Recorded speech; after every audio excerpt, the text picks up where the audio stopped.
This fertile wooded valley is a land of giants. In it, one creature rules above all others, a highly evolved killer. For 1 million years, this top predator has lived unchallenged. It is Smilodon fatalis, the sabre-tooth.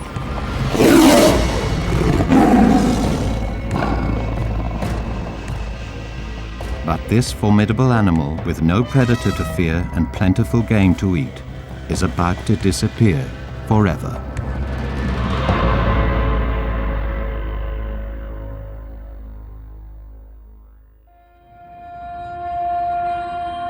"11,000 years later, a city of freeways and skyscrapers has arisen from the valley.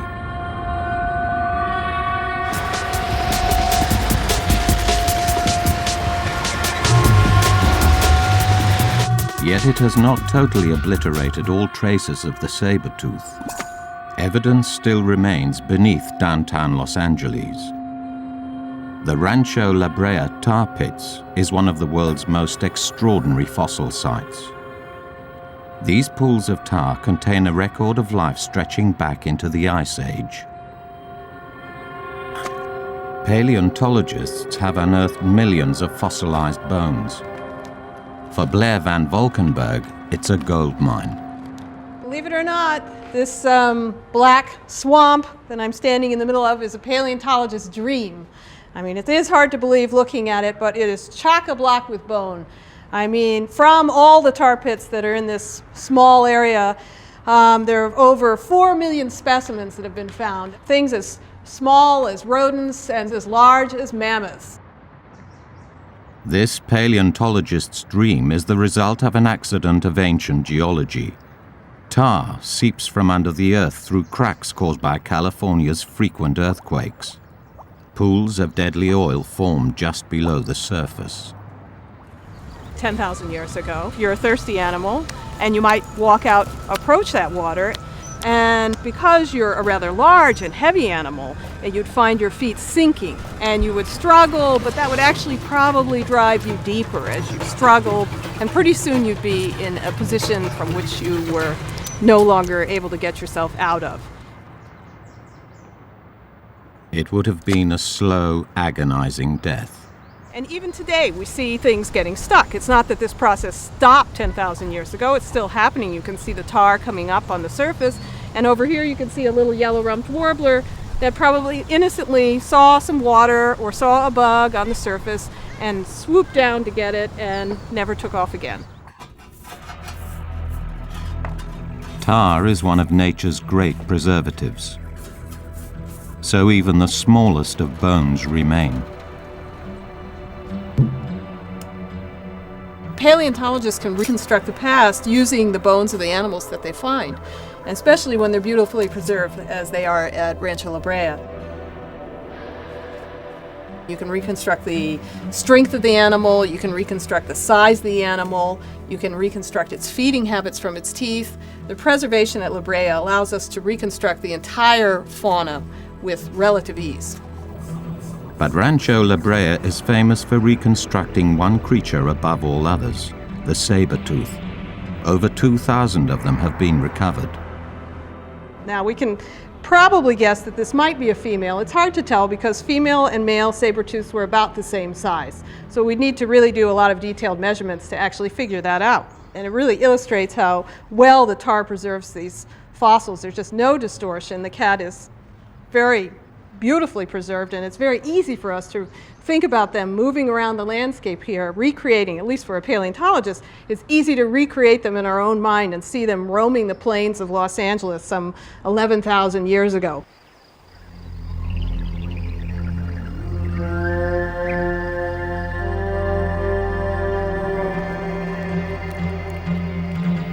This female saber-tooth is 9 years old.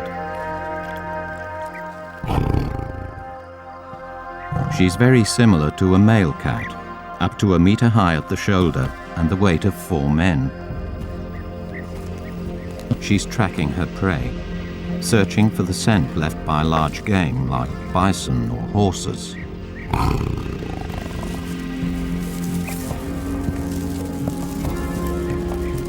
The saber-tooth is often thought of simply as a lion with big teeth, but it's a very different animal.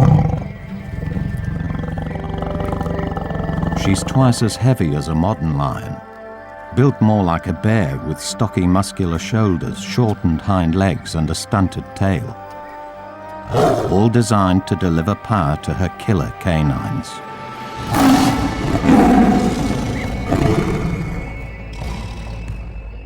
So why did the saber-tooth evolve its bizarre body and even stranger teeth? And is there a link between them and the animal's extinction? Obviously, one of the most remarkable things about saber-toothed cats are these saber-like canine teeth that they have. And these are the longest canine teeth of any carnivore that ever existed, at least for the size of the cat. They're definitely the longest. And they're very sharp, actually, on the back edge. And they're narrow from side to side and knife-like in cross-section. Clearly, the teeth were vicious weapons, but little is understood about how the saber-tooth used them to kill. To find out means looking at the muscular structure of the entire body. But there's a problem. The tar pits preserve bone, not muscle. So one paleontologist has turned to modern cats to investigate this.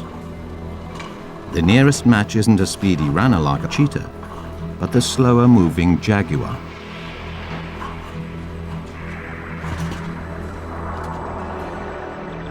This zoo animal died of natural causes.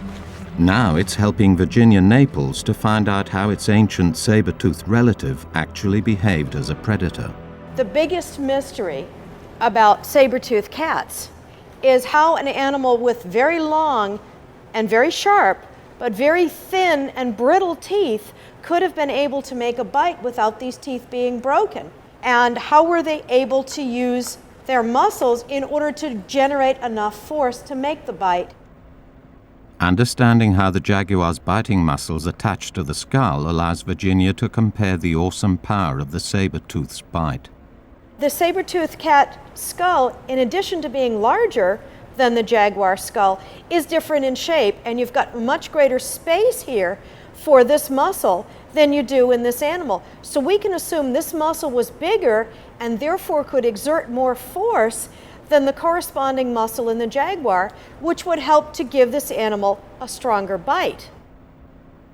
The skull also reveals the mouth could have opened some 30 degrees wider than the jaguar and other modern cats to administer the killing bite. The shape of the skull and the heavy body both show the creature had evolved to ambush lone animals. We've got an animal here with very heavy limbs, short legs. It would not have been a sprinter.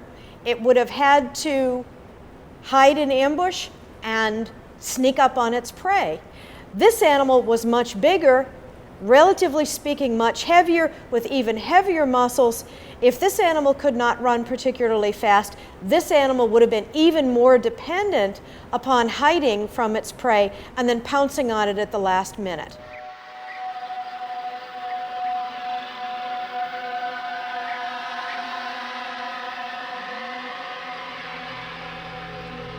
A lone bison has moved into the female's hunting ground in search of fresh grazing.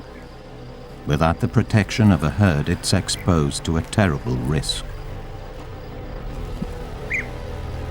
The female saber-tooth is hungry, and she has 2 new cubs to feed. Her massive bulk means she can eat around 30 kilograms of meat in one go.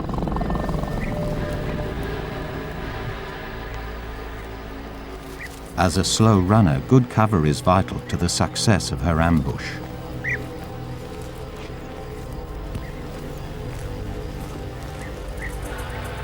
If she can pounce, she's capable of severing a bison's jugular and crushing its windpipe with a single bite.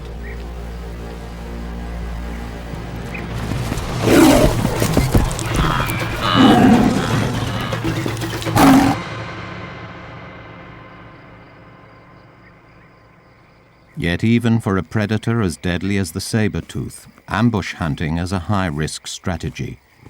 She's paid a price for her kill. injuring her back while wrestling the 2-ton bison to the ground.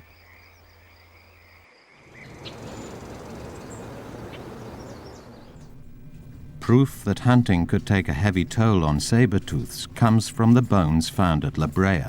Paleopathologist Chris Shaw finds hundreds of similar injuries on saber-tooth bones, many of which he thinks were caused by bringing down large prey. Being a large vicious carnivore is an awfully risky business, no matter where you are in the world. We have this very nice example of a pelvis of a saber-toothed cat. This side is normally developed, looks and shape is very normal. On the other side, however, we have a very traumatic injury. What happened here was that the thigh bone itself had dislocated from the joint, and there was complete destruction of cartilage, which affected this area by bacteria getting in here and causing a massive infection. Over 5,000 mangled saber-tooth bones have been found at La Brea. For Chris, they are not only evidence of the high-risk hunting strategies saber-tooths pursued, but how group behavior may have evolved to help injured animals. The incredible thing is that these crippling injuries did not kill these animals. What killed these animals was the La Brea tar pits, getting entrapped in the La Brea tar pits. To me, these injuries indicate that these animals were social animals, and being part of a social group affords these really seriously injured individuals the opportunity to feed at group kills and also to be protected by the rest of the group. Several hours have passed since the kill, and the injured female has eaten her fill. She's joined by her cubs. While they eat, she nurses her wounds.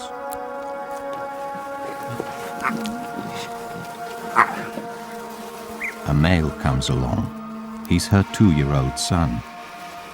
She tolerates his presence. In fact, this social behavior helps defend the kill from scavengers, until they've all eaten their fill.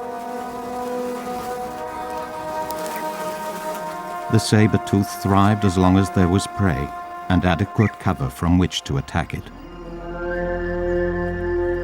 But while life seems abundant, this saber-tooth family are already facing a threat that will prove decisive. Around them, their valley home is changing, and their reign as the top predator is about to end forever.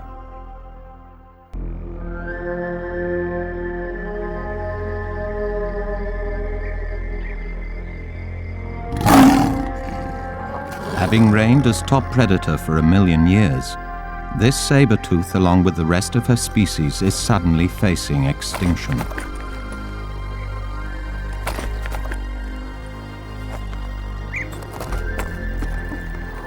The fossil record at the La Brea tar pits reveals that a catastrophe overwhelmed many species. Not just the saber-tooth, but many other animals disappeared too.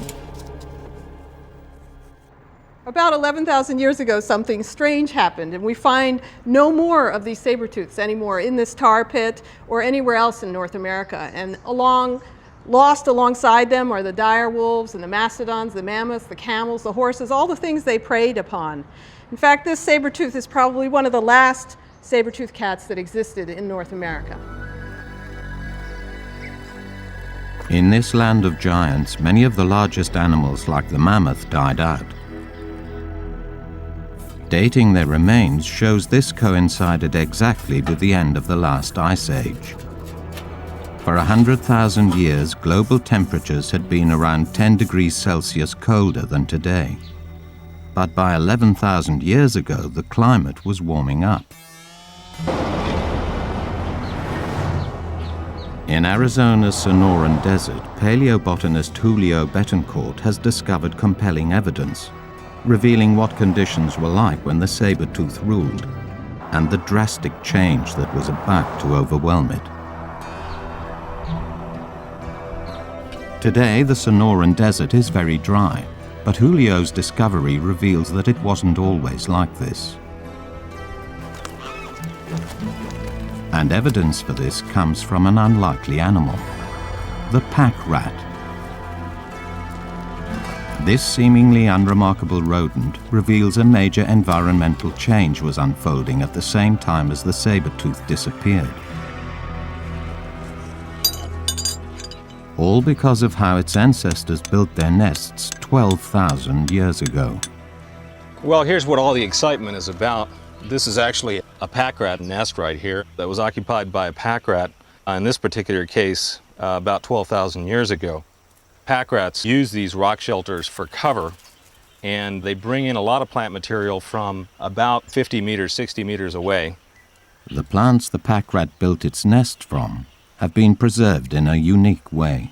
The pack rat oftentimes pees all over these piles of plant remains, and as the urine evaporates, it crystallizes and holds all of this material together like amber. But most significantly, the preserved plant remains confirm forests grew here during the Ice Age when it was colder and wetter. The beauty of it is that the preservation is actually exquisite. We see here, for example, that there are the needles or the leaves of a pine. We also have junipers and oaks. So we know that there were pine, juniper, and oak woodlands covering most of the Sonoran Desert at the end of the last ice age before big herbivores and things like saber-toothed tigers became extinct. But the pack rat evidence from 1,000 years later tells a very different story.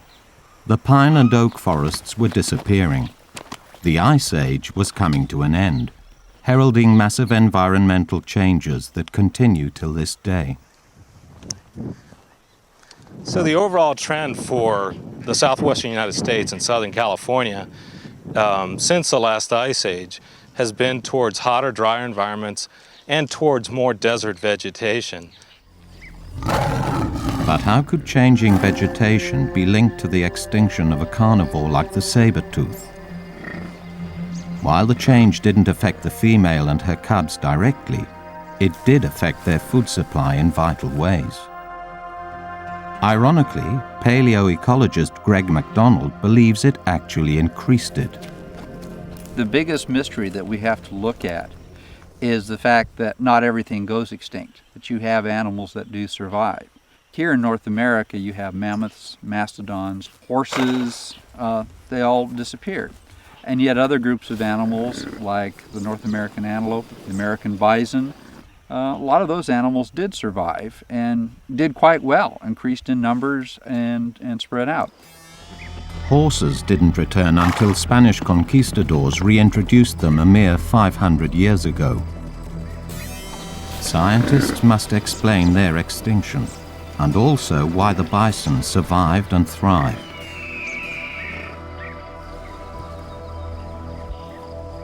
To solve this puzzle, Greg must investigate how different animals coped with the changing vegetation. This is not a job for the squeamish. Talking about why some animals became extinct and other ones survived, one of the clues that we can look at is actually in their dung. If we tear apart the droppings of a buffalo and look at the plant fibers inside, we can see that they're very fine, and that's because they chew their food twice. If we look at horses, animals with a simple stomach, you can see that the plant material is much coarser. What this means is that buffalo, the ruminants, get a lot more nutrition out of the plant material than what the simple stomached animals like the horse can do.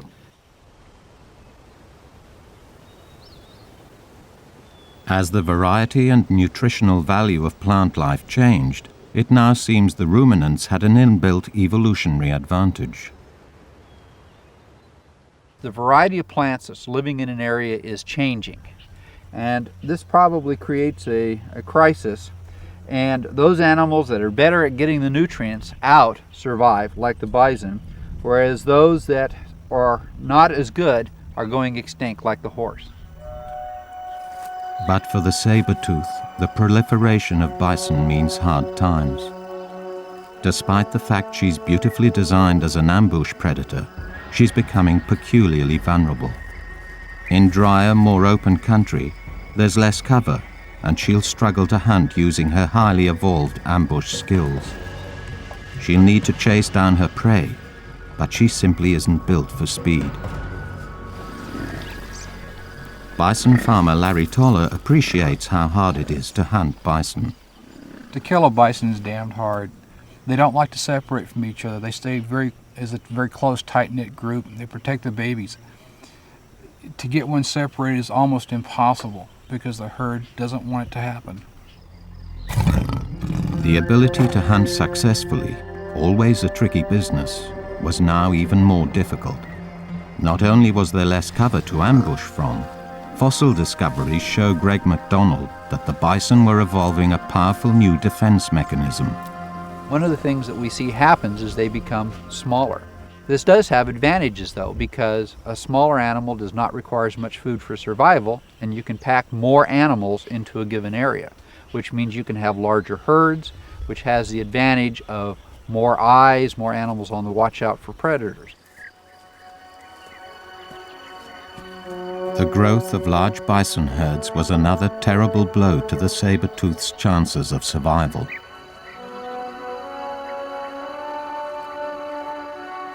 As the Ice Age ended, solitary prey is hard to find. Many prey species have disappeared. Others, like bison, have safety in numbers. So while there's plenty of meat on the hoof, catching it is very hard for an ambush predator. Despite being beautifully designed to pounce and kill, now everything is working against her. In bigger groups, the bison spot danger more easily across the open land.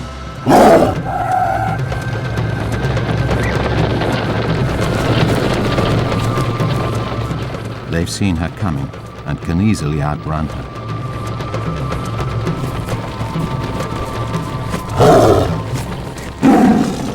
Superb adaptation to an Ice Age environment didn't help the female saber-tooth once that environment changed.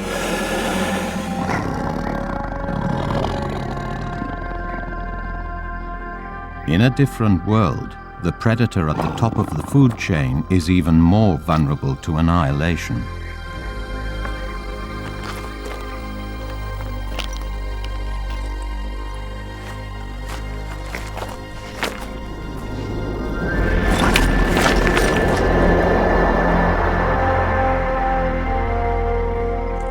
Starving, the female saber-tooth has had to abandon her cubs.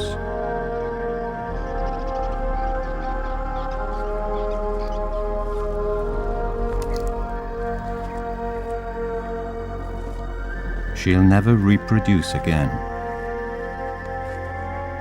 Forced to survive on carrion, the smell of rotting flesh lures her to the deadly tar pit. Hunger overpowers her sense of caution and drives her to the edge of the black abyss.